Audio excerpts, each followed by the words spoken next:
Hi, Resurrection family. Today in my e-note, I shared that Levon and I are seriously considering my running this year as an independent candidate for the United States Senate from the state of Kansas. If you didn't see or read my email, and you're seeing this video on the church's website, you can read the email there and the FAQ from our staff parish committee. Now, I wanted to be able to look you in the eyes to tell you this. Okay, I can't actually look in your eyes, but you can look in my eyes. And as I share a bit more about where I'm at and what I'm thinking and why we're looking to do this. So I hope you'll watch this video all the way to the end. For 36 years, I've had the joy of being your senior pastor, and after my love for God and my love for my family is my love for you. I am so proud of you. Over the last 36 years, we've focused on being a church where everyone was welcome. Everyone was welcome, where non-religious and nominally religious people are becoming deeply committed Christians. Over 20,000 people have become followers of Jesus or returned to faith during that time, and that is so exciting to me. We've understood the call of Christ to include serving those outside the walls of our church as we seek to close the gap between the world as it is and the world as it should be.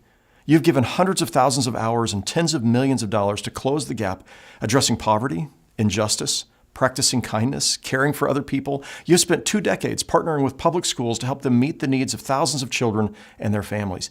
Through the Bookmobile, the mobile food pantry, the mobile dental clinic, you've brought hope and joy and sustenance to tens of thousands of people. You didn't stop in Kansas City, though. You've been relentless in serving people in extreme poverty in other parts of the world. Churches, schools, medical clinics, agricultural projects exist because of you. And 216 villages in Malawi and South Central Africa have clean drinking water because of what you've done, and there are far more on the way. You've lived the point of Jesus' words in the parable of the sheep and the goats, the parable of the rich man and Lazarus, the parable of the Good Samaritan. You've fed the hungry, clothed the naked, visited the sick and in prison. You've welcomed the immigrants. The world has been changed because of you, and I am so proud to have been your pastor these 36 years. You did all of that as a congregation of Republicans, Democrats, and independents. You've demonstrated that we can differ in our politics or our views, but value one another and work together to accomplish important things. You've shown that it's really true that we are better together. And as our society has become increasingly politically polarized, you've planted signs in your yards, worn T-shirts, and demonstrated love and humility towards other people who are on the other side of the political aisle. You've called people to love their neighbors or to do unto others or to be just, kind, and humble. Over the years, I've been encouraged many times by what you've done, but I've also got to say, I've been encouraged many times by Republicans, Democrats, and independents in Kansas City and in the Kansas City area to consider running for office. Now, I have to tell you that the first time I heard this was 16 years ago. And I said, no, my job is to lead the church, and then hopefully people will be raised up to be, in political leadership. But over the last couple of years, those voices have been stronger, and there has been a persistent nudge in my heart that maybe this is what I should do. Every week, it seemed there was another news story in the last year where I would find myself shaking my head and thinking, we have to do better. 6 weeks ago, 2 people on the same morning, unrelated, reached out to me and said, I hope you're considering running for Senate. But it wasn't until the most influential person in my life, someone who had always been against me running for office, said to me 6 weeks ago, I think we should consider whether God may be calling you to do this, that I got serious about this possibility. And that person, of course, was my wife of 43 years, Levon. For years, she'd been strongly against the idea of jumping into politics. But this time she said, I think we need to consider it. So we spent the last 5 or 6 weeks practicing what we preached. I prayed, 50 times probably, the Wesley Covenant prayer, over and over again. Every morning I pray it, but multiple times, sometimes every day. I am no longer my own, but thine. Put me to what you will. Rank me with whom you will. Put me to doing, put me to suffering. Let me be employed by thee or laid aside for thee, exalted for thee or brought low for thee. Let me be full or let me be empty. Let me have all things or let me have nothing. I freely and heartily yield all things to thy pleasure and disposal. And now, glorious and blessed God, Father, Son, and Holy Spirit, thou art mine and I am thine, so be it. And the covenant I've made on earth may be ratified in heaven. We've spoken with a whole host of people who are involved in the political realm to try to understand what this looks like. We've talked to bishops. I think 5 bishops I've spoken to. I really trusted friends. I've spoken with people who I knew would say, you shouldn't do this. But every one of those people I spoke to said, no, we can't think of anybody we'd rather have do this than you. Please do it. I've been encouraged. You need to do this. We spoke to our kids. My oldest daughter said, Dad, I've been telling you for years, you were made for this. My youngest daughter said, I don't know, Dad, I'm a little worried about people attacking you and saying mean things about you. And I don't know if I can handle that. And then this last week she called after a news story and she said, Dad, you've got to do this. And she gave me a card. I don't have it on me, but she gave it to me this afternoon. She said, Dad, you've got this. And you've got 4 strong women standing behind you. meaning Levon, Danielle, Rebecca, and our granddaughter Stella, who just found out about this today. Here's where I'm at. I'm strongly considering this, but I've not made a decision. I'm not a candidate for Senate yet. I'm just thinking about it, continuing to pray about it. But I wanted to make sure that you heard about this from me, that I'm seriously considering this rather than reading about it in the newspaper or hearing it from someone else. I've devoted 36 years of my life to you, this church family that I love so much, and I'm inviting you to join me in the discernment process, to be praying for me and to pray about it. Just please lift me up, if you would, in prayer, and to be thinking about this. Now, as you're a part of that discernment, I'm not asking you to vote for me. I'm not asking you to support me. I'm just asking, would you please pray for me, for God's wisdom? And we're going to spend the rest of the season of Lent during this time praying, fasting. I'm fasting every day, one meal a day, praying. We are continuing to talk with people. We are continuing to put people together that I can listen to, learn from. I'm going to spend part of my time during the season of Lent. So I usually work 55 to 65 hours a week. I take one day off a week for 36 years. I'm going to work full time during the season of Lent, but I'm going to work 40 hours a week.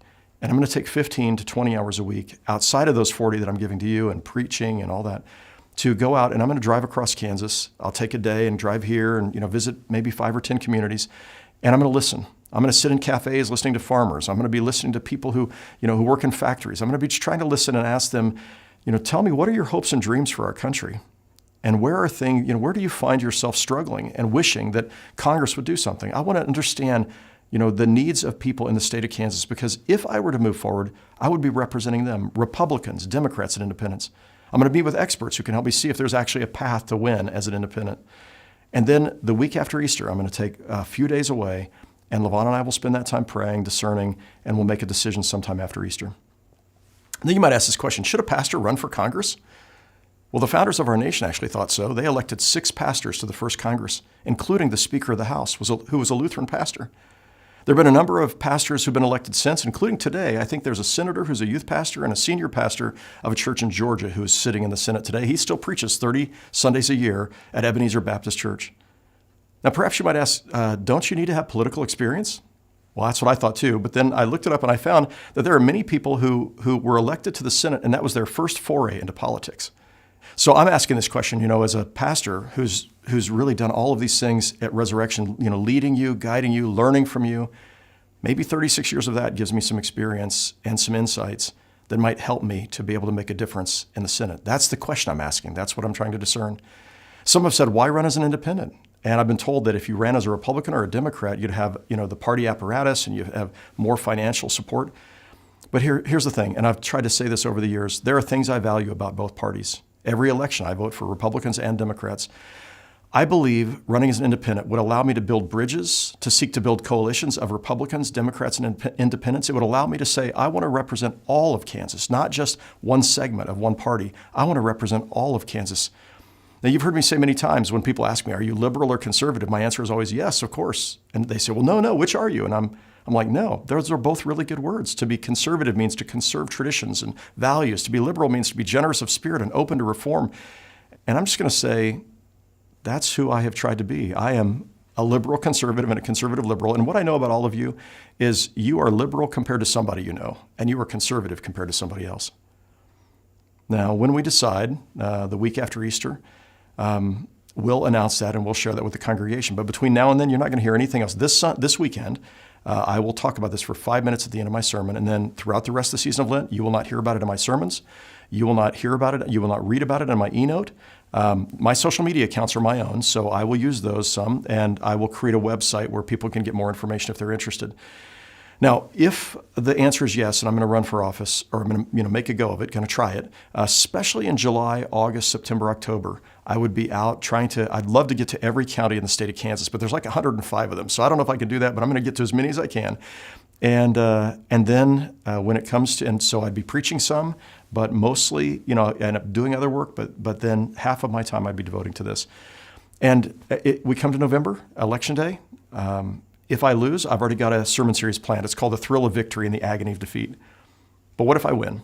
Well, if I win, starting in January of 2027, would I remain your senior pastor? And if the Staff Parish Committee would have me, the answer is yes. I would continue to be your senior pastor, but I would be scaling back the time that I would be able to commit to the church to about 1/4 time. and I would be preaching 12 to 18 times a year. I would devote most of my time to helping set direction and mentoring the team that would eventually take my place when I retire. And I kind of like that idea because it means that you're getting used to my not being here all the time, but I'm still around, so I'm kind of like the training wheels, and I'm helping prepare the successors who are going to take my place, probably a team of 3 pastors, a senior pastor, a senior executive pastor, and a senior associate pastor. How do I feel right now? I feel anxious. Sometimes I felt grieving. I felt grief, but I also feel a bit excited about the possibility of doing something else that would take what we've done here for 36 years into a broader context. And I can tell you I feel enough of a nudge every day about this that I'm telling you. Now, again, I won't make a decision until April, but I'm feeling hopeful and excited when I think about the possibility of taking your spirit and what I've learned here to build bridges, to work across the aisle, to help people remember that we are better together, and to speak up for the vulnerable, to close the gap between the world and our country as it is and our country as it should be. So there you have it. I hope you'll pray with me and for me in this process. And I would pray that you would invite the Holy Spirit to just form and shape me and to help me see and understand God's will. And then finally, I would hope that you more than ever now would say, I'm proud of my church, whether you think I should do this or not, that I'm proud of my church and I'm committed to Church of the Resurrection and to being the church God has called us to be. I'm so proud of you and I'm so grateful for you. I love you and I thank you for allowing me to be your pastor.